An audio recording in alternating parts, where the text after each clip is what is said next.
Very good morning to all of you. Previous class में अपन discuss कर रहे थे आयोनाइजेशन एनर्जी पे, factor affecting ionisation energy and periodic trend in ionisation energy. क्या क्या पीरियोडिक ट्रेंड आते हैं, कौन कौन से फैक्टर जो है वो अफेक्ट करते हैं, और बहुत अच्छे क्वेश्चंस बनते हैं अगर अपन फैक्टर अफेक्टिंग की बात करें आयोनाइजेशन एनर्जी पे। तो आज की क्लास में अपन डिस्कस करेंगे जनरली कि what are the applications of ionisation energy, है ना। कि आयोनाइजेशन एनर्जी की क्या क्या एप्लीकेशंस हैं उसके बारे में डिस्कस करेंगे। कुछ क्वेश्चंस मिल लेते हैं किससे, आयोनाइजेशन एनर्जी पे या फिर एटॉमिक साइज पे भी ले सकते हैं, उसमें कोई डाउट या दिक्कत नहीं है। कि भाई अपना पीरियोडिक प्रॉपर्टीज की बात करें, चैप्टर नंबर 3 चल रहा है ना। तो पीरियोडिक प्रॉपर्टीज की बात करें तो कौन कौन सी प्रॉपर्टीज कंप्लीट हो चुकी है। फर्स्ट था अपने पास एटॉमिक साइज, है ना। सेकंड अपने पास था ionisation energy. Ionisation energy discuss कर रहे थे, वो थोड़ा सा लंबा टॉपिक है बिकॉज फैक्टर जो है वो अच्छे से इसके एक्सप्लेन करने पड़ते हैं अपने को, और उसके साथ साथ इनकी जो एप्लीकेशन है जो आज की क्लास में अपन डिस्कस करेंगे, है ना। आइए देखते हैं एप्लीकेशन ऑफ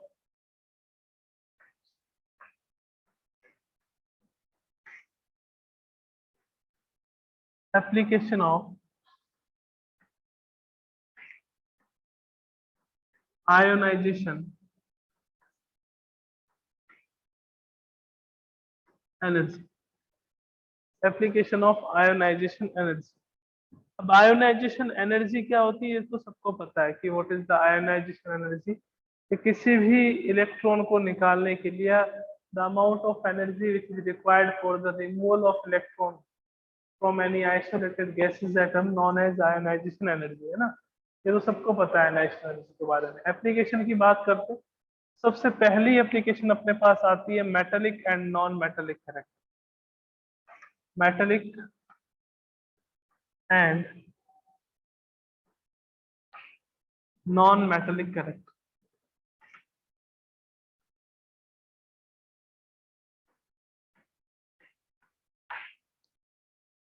टेंथ क्लास में अपन ने देखा था कि what are the metallic and non metallic character. अगर अपन मेटेलिक कैरेक्टर की बात करें, मीनिंग क्या होता है, या फिर मेटल्स का मीनिंग क्या होता है कि वो एलिमेंट जो इजीली क्या कर सकती है, इलेक्ट्रॉन रिमूव कर सकती है। That elements which can easily remove their electron known as metals, उसको अपन क्या कहते हैं, मेटल्स, है ना। और नॉन मेटल्स की अगर अपन बात करें कि what are the non metals, non metals का मीनिंग क्या हो गया कि गेन ऑफ इलेक्ट्रॉन। वो एलिमेंट जो इलेक्ट्रॉन गेन करती है या इलेक्ट्रॉन एक्सेप्ट करती है उसको अपन क्या कहते हैं, नॉन। अपन यहाँ पे किसके बारे में डिस्कस कर रहे हैं, एप्लीकेशन ऑफ आयोनाइजेशन एनर्जी के बारे में। कि अगर आपके पास 2 या 4 एलिमेंट गिवन हो जिसका आयोनाइजेशन एनर्जी डिफरेंट हो, और आपको बताना हो कि किसके मेटेलिक कैरेक्टर ज्यादा होंगे कौन से एलिमेंट के, और कौन से एलिमेंट के मेटेलिक कैरेक्टर कम होंगे, तो कैसे बताएंगे। तो मेटल्स जो है उसकी टेंडेंसी क्या होती है कि इलेक्ट्रॉन को इजीली रिमूव करती है। नॉन मेटल्स है वो क्या होती है, जो मेटल्स को इजीली रिमूव नहीं करती, वो इलेक्ट्रॉन का क्या करती है, इलेक्ट्रॉन को इजीली रिमूव नहीं करती, इलेक्ट्रॉन को क्या करती है, गेन करती है ना। ये अपने को पता है जनरल जो डेफिनेशन है मेटल और नॉन मेटल। तो जो अपनी फर्स्ट एप्लीकेशन है metallic and non metallic character. Easily electron किस में से रिमूव हो सकते हैं, कि सर इजीली तो इलेक्ट्रॉन मेटल में से रिमूव हो सकते हैं। अगर इजीली इलेक्ट्रॉन का रिमूवल हो रहा है तो उसका मीनिंग क्या हो गया कि उसकी जो आयोनाइजेशन एनर्जी है, उसकी जो आयोनाइजेशन एनर्जी है वो क्या होती है, कम। आयोनाइजेशन एनर्जी क्या होती है, कम। और नॉन मेटल्स के लिए क्या है, नॉन मेटल्स हमेशा इलेक्ट्रॉन गेन करते हैं, उनके इलेक्ट्रॉन के लूज करने की टेंडेंसी जो है वो क्या होती है, कम होती है। इलेक्ट्रॉन के लूज करने की जो टेंडेंसी है वो क्या होती है आपके पास, कम होती है। कम होती है तो क्या होगा कि इनकी जो आयोनाइजेशन एनर्जी है, आयोनाइजेशन एनर्जी जो है वो क्या होती है, ज्यादा। तो अपन यूं कह सकते हैं that metallic character, metallic character is inversely proportional to the ionization energy। आई ई लिख रहा हूं, आई ई का मतलब क्या होता है, ionization energy. Metallic character is inversely proportional to the ionisation energy, means वो एलिमेंट जिसकी आयोनाइजेशन एनर्जी कम होगी उसके मेटेलिक कैरेक्टर जो है वो क्या होंगे, ज्यादा। उसके मेटेलिक कैरेक्टर क्या होंगे, ज्यादा होंगे, है ना। और अगर मैं बात करूं कि नॉन मेटेलिक कैरेक्टर की, नॉन मेटेलिक कैरेक्टर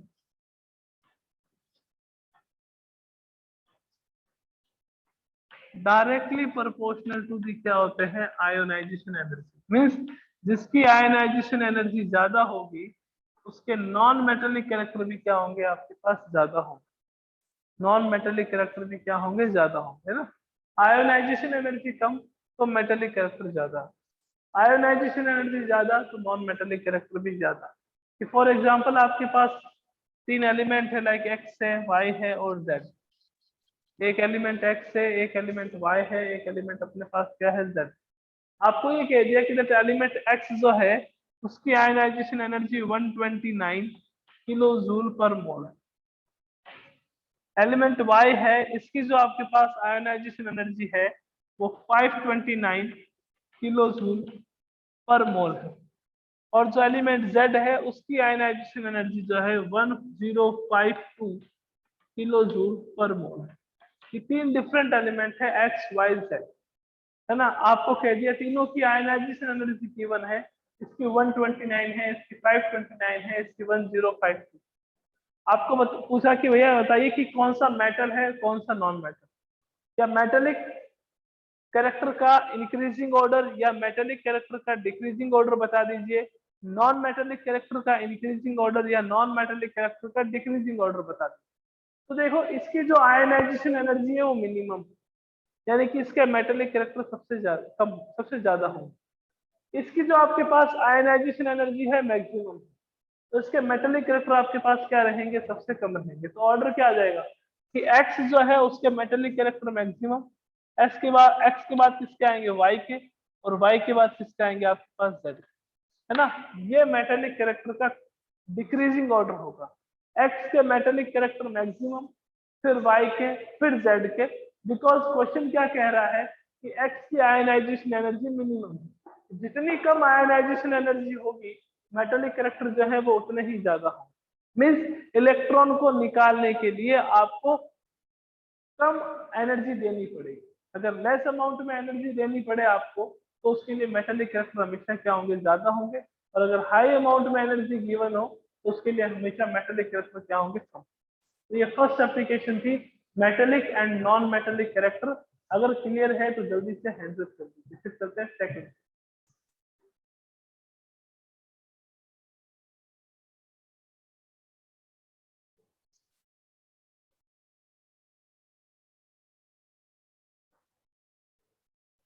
अगर फर्स्ट प्रॉपर्टी क्लियर है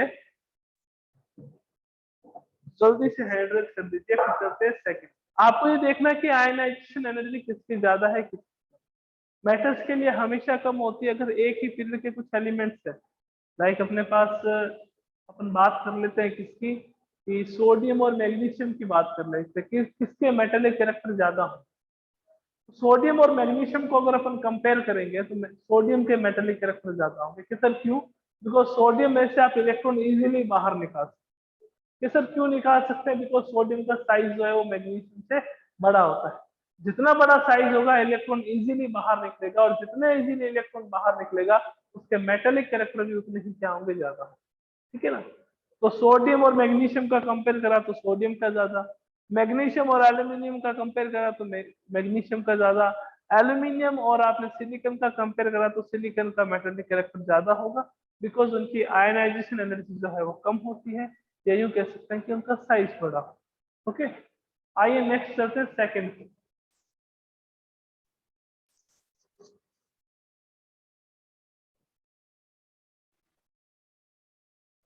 second application,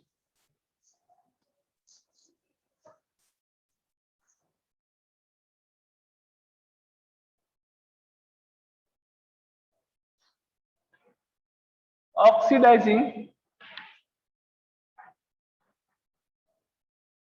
and reducing nature.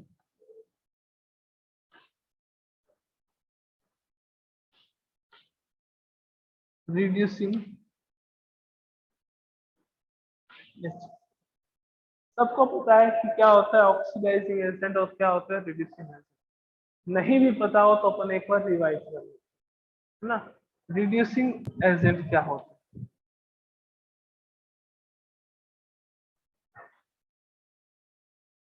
Reducing agent, reducing agent क्या होता है? वो एलिमेंट या वो कंपाउंड जो दूसरे एलिमेंट को रिड्यूस करते हैं। रिड्यूस,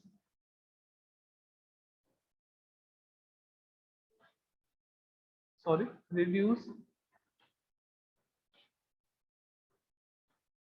अदर एलिमेंट, और खुद का क्या हो जाता है? उनका ऑक्सीडेशन हो जाता है। That element which can reduce other elements and gets oxidized known as reducing agent, उसको अपन क्या कहते हैं? रिड्यूसिंग एजेंट, है ना। और ऑक्सीडाइजिंग एजेंट क्या होता है? ऑक्सीडाइजिंग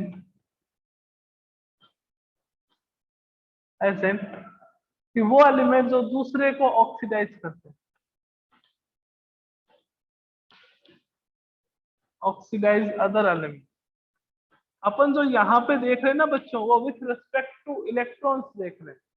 ये sir with respect two electrons का मीनिंग क्या हुआ? विथ रिस्पेक्ट टू इलेक्ट्रॉन्स का मीनिंग हुआ कि वो एलिमेंट जो अपने इलेक्ट्रॉन किसी दूसरे को दे दे, वो एलिमेंट जो अपने इलेक्ट्रॉन किसी दूसरे एलिमेंट को दे दे, तो उसको अपन क्या कहेंगे? Reducing agent. और वो एलिमेंट जो अपने,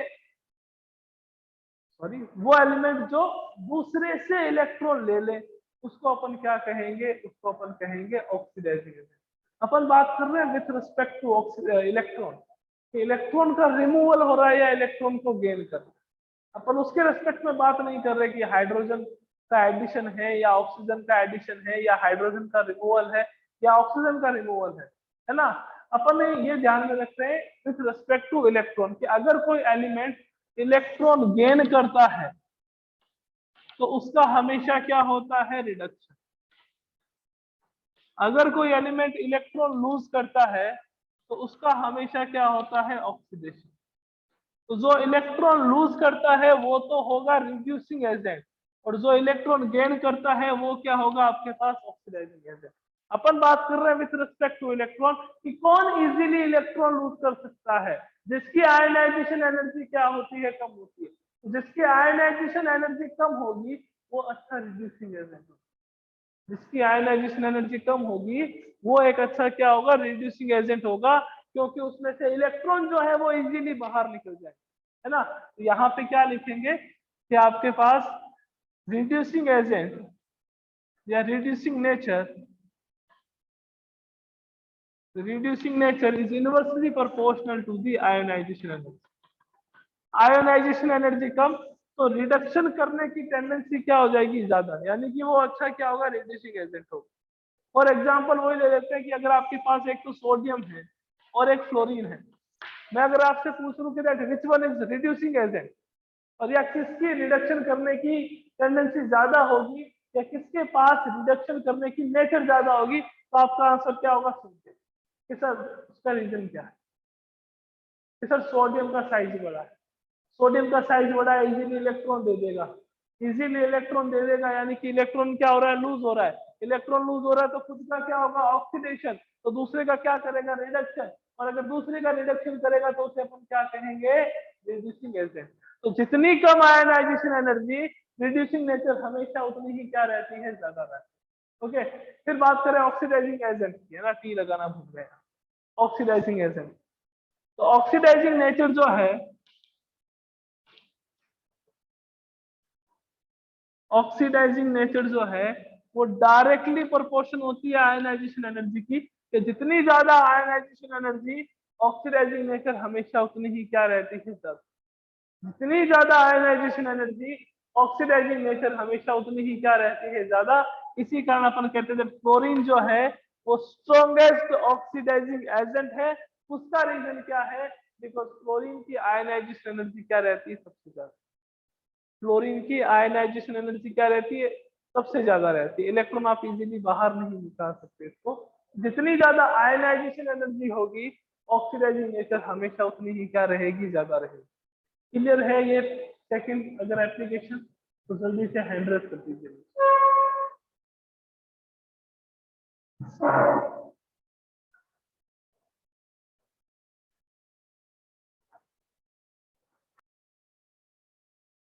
That which one is best oxidizing agent and which one is best reducing agent, तो वो किस पे डिपेंड करता है, वो आयोनाइजेशन एनर्जी पे डिपेंड करता है।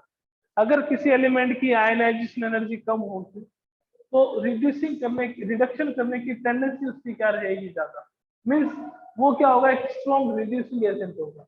जिसकी आयोनाइजेशन एनर्जी ज्यादा होगी वो एक स्ट्रॉन्ग ऑक्सीडाइजिंग एजेंट है ना। अपन यहाँ पे रिड्यूसिंग एजेंट और ऑक्सीडाइजिंग एजेंट किसके रेस्पेक्ट में बात कर रहे हैं, विथ रेस्पेक्ट टू इलेक्ट्रॉन। आपको पता है कि जब कोई भी एलिमेंट इलेक्ट्रॉन गेन करता है तो उसका रिडक्शन होता है, इलेक्ट्रॉन लूज करता है तो उसका क्या होता है, ऑक्सीडेशन। तो अगर कोई भी एलिमेंट है जब वो इलेक्ट्रॉन लूज करता है तो उसका ऑक्सीडेशन होता है, मतलब वो एलिमेंट जो है वो क्या है, रिड्यूसिंग एजेंट है। लाइक आपने देखा होगा कि Zn है, Zn को अपन ने कन्वर्ट कर दिया Zn+2 में। तो पॉजिटिव चार्ज इंक्रीज होना किसका सिंबल है, कि आप इलेक्ट्रॉन का क्या कर रहे हो, रिमूव कर रहे हो। रिमूवल ऑफ इलेक्ट्रॉन हो रहा है यहाँ पे, और इलेक्ट्रॉन अगर कभी भी रिमूव होते हैं तो क्या होता है, ऑक्सीडेशन होता है। यहाँ पे जिंक का क्या हो रहा है, ऑक्सीडेशन। तो जिंक आपके पास क्या हो गया, एक रिड्यूसिंग एजेंट। जिंक क्या हो गया आपके पास, एक रिड्यूसिंग एजेंट हो गया, है ना। तो रिड्यूसिंग नेचर कब इंक्रीज होती है, जब आयनाइजेशन एनर्जी डिक्रीज होती है। आयनाइजेशन एनर्जी इंक्रीज होगी तो ऑक्सीडाइजिंग नेचर इंक्रीज हो जाएगी, और रिड्यूसिंग नेचर क्या हो जाएगी, डिक्रीज। एक दूसरे के रेसिप्रोकल चलते हैं, ध्यान में। ये सेकंड फैक्टर था oxidizing and reducing nature. Third factor पे बात करते हैं अपना।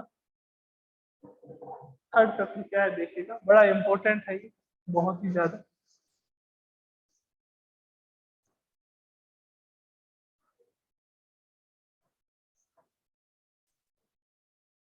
थर्ड फैक्टर देखिएगा, stability of oxidation state.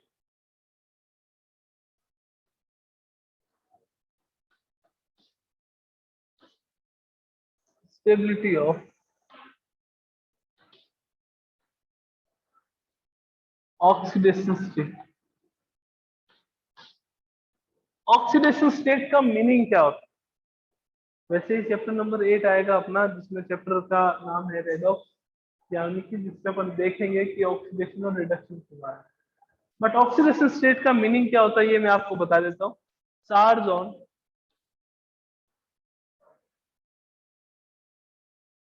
Any element, कोई भी एलिमेंट पे जो चार्ज होता है उसको अपन क्या कहते हैं, उसकी ऑक्सीडेशन स्टेट। जैसे Na है, Na पे जनरली आप क्या देखते हो, +1 चार्ज देखते हो। तो +1 चार्ज देखते हो तो +1 क्या हो गया, उसकी ऑक्सीडेशन स्टेट हो गई। Cl-, Cl पे आपने क्या देखा, -1 चार्ज देखा, तो वहां पे -1 है, तो उसकी ऑक्सीडेशन स्टेट कितनी होगी, -1।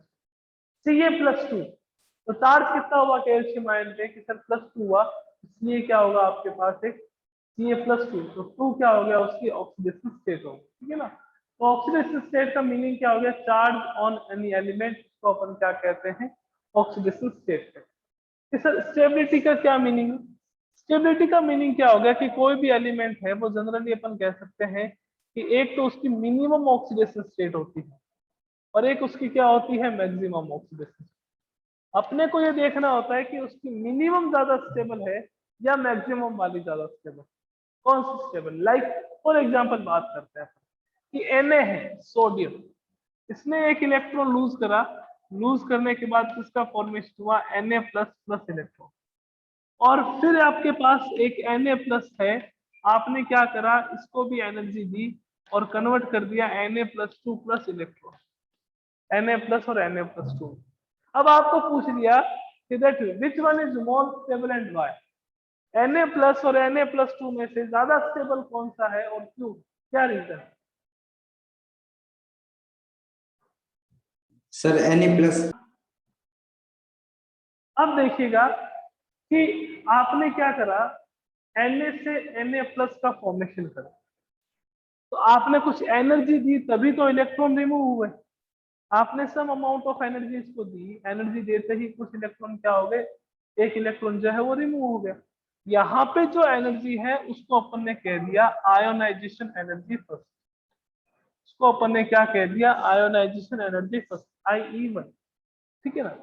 फिर Na+ लिया आपने, एनर्जी दी, प्लस नहीं लगाएंगे, प्लस लगाएंगे तो एक्सोथर्मिक हो जाएगा ना।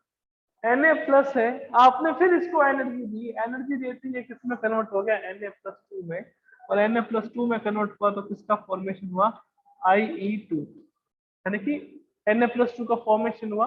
तो जो एनर्जी की रिक्वायरमेंट थी उसको अपन ने क्या कह दिया, IE2। बहुत ही इंपॉर्टेंट कंसेप्ट है ये, बिकॉज जो मैं लाइंस लिख पा रहा हूँ उसी पे ही आपके जो कॉम्पिटेटिव एग्जाम से उसमें क्वेश्चन आ जाते हैं, ठीक है। क्या है सर, तो देखिए, if difference between if difference between two successive ionization energy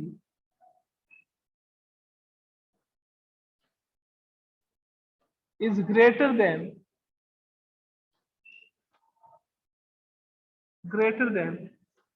16 electron volt, then minimum oxidation state is stable. Minimum oxidation state is stable. अगर इनडायरेक्टली देखें तो आपका आंसर एकदम सही था, बिकॉज सर कि एक इलेक्ट्रॉन जैसे ही निकलेगा, एक इलेक्ट्रॉन निकलने के बाद इसके वैलेंस शेल में 10 इलेक्ट्रॉन्स हो जाएंगे। 10 इलेक्ट्रॉन को अपन रिप्रेजेंट करेंगे 2 8 से, तो इसका स्टेबल कॉन्फ़िगरेशन है, तो अगला इलेक्ट्रॉन नहीं निकालना। और उसको अपन ने अलग फॉर्म में कैसे लिखा कि दो सक्सेसिव आयनाइजेशन एनर्जी का डिफरेंस। सक्सेसिव का मीनिंग क्या हो गया, दो कॉन्टिन्यूअस आयनाइजेशन एनर्जी।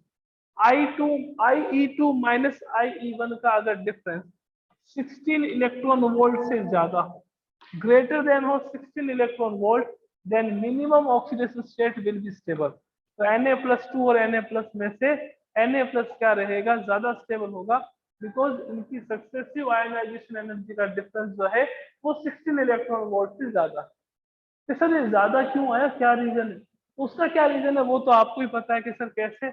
मैंने कहा Na है, Na का कॉन्फ़िगरेशन क्या है 281 है ना, और Na+ का कॉन्फ़िगरेशन क्या है 28।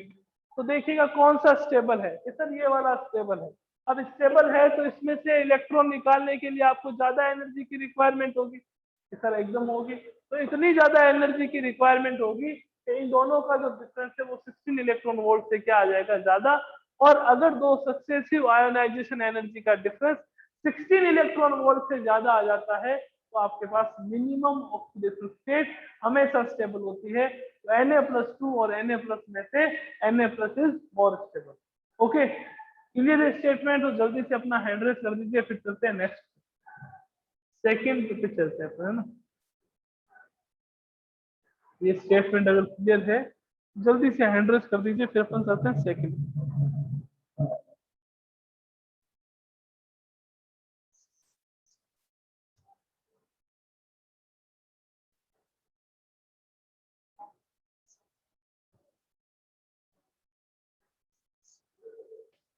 नेक्स्ट आगे जैसे आपके पास मैग्नीशियम वाला, कैसा कैसे मैग्नीशियम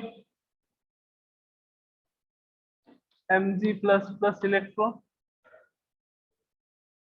Mg+2+ इलेक्ट्रॉन। मैग्नीशियम था, आपने पहले एक इलेक्ट्रॉन निकाला, एक इलेक्ट्रॉन निकाला तो क्या मिला आपको, Mg+ मिला प्लस इलेक्ट्रॉन। इसके लिए जिस एनर्जी की रिक्वायरमेंट थी उसको अपन ने क्या कह दिया, आयोनाइजेशन एनर्जी फर्स्ट, या first ionization energy. Okay, Mg+ से Mg+2 का फॉर्मेशन हुआ, तो इसके लिए जो एनर्जी की रिक्वायरमेंट थी उसको अपन ने क्या कह दिया, ionization energy, IE1 and IE2, है ना। अब देखिएगा क्या है कि अगर दो सक्सेसिव आयोनाइजेशन एनर्जी का difference means IE2 minus IE1 का डिफरेंस 11 इलेक्ट्रॉन वोल्ट से कम, कितने इलेक्ट्रॉन वोल्ट से, 11 इलेक्ट्रॉन वोल्ट से कम हो, तो मैक्सिमम ऑक्सीडेशन स्टेट जो है, maximum oxidation state will be stable, maximum वाली स्टेबल होगी। अब मैक्सिमम कौन सी, +1 ज्यादा होती है या सर +2 ज्यादा होती है? तो इन दोनों में से Mg+2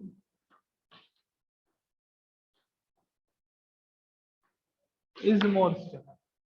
Mg+2 आपके पास क्या रहेगी, मोर स्टेबल। तो अगर दो सक्सेसिव आयनाइजेशन एनर्जी के बीच का डिफरेंस 16 इलेक्ट्रॉन वोल्ट से ज्यादा हो तो मिनिमम वाली स्टेबल है, और अगर 11 इलेक्ट्रॉन वोल्ट से कम हो तो मैक्सिमम वाली स्टेबल है। तो Na+ और Na+2 में से Na+ ज्यादा स्टेबल होगी, बिकॉज दो सक्सेसिव आयनाइजेशन एनर्जी का जो डिफरेंस है वो कितना है, वो 16 इलेक्ट्रॉन वोल्ट से ज्यादा हो, अराउंड 40 के आसपास होता है, 40 से थोड़ा सा ज्यादा होता है ना। और Mg+2 और Mg+ में से ज्यादा स्टेबल कौन सा होगा, Mg+2, बिकॉज दो सक्सेसिव आयनाइजेशन एनर्जी के बीच का जो डिफरेंस है वो 11 इलेक्ट्रॉन वोल्ट से क्या होता है, कम होता है। क्वेश्चन ऐसे ही आते हैं, कैसे सर, कि आपके पास मान लीजिए कि कोई कॉम्पिटिटिव एग्जाम हो, उसमें कहेंगे कि if the difference between two successive ionization energy is less than 11 electron volt, then which oxidation state is stable? +1, +2, both, none of the above। तो अपने पास क्या आएगा, +2, बिकॉज +2 उसकी क्या है, मैक्सिमम। ओके, आइए थर्ड स्टेटमेंट जो मैंने आपको करवाया था एल्यूमिनियम वाला, उसकी बात कर लेते हैं।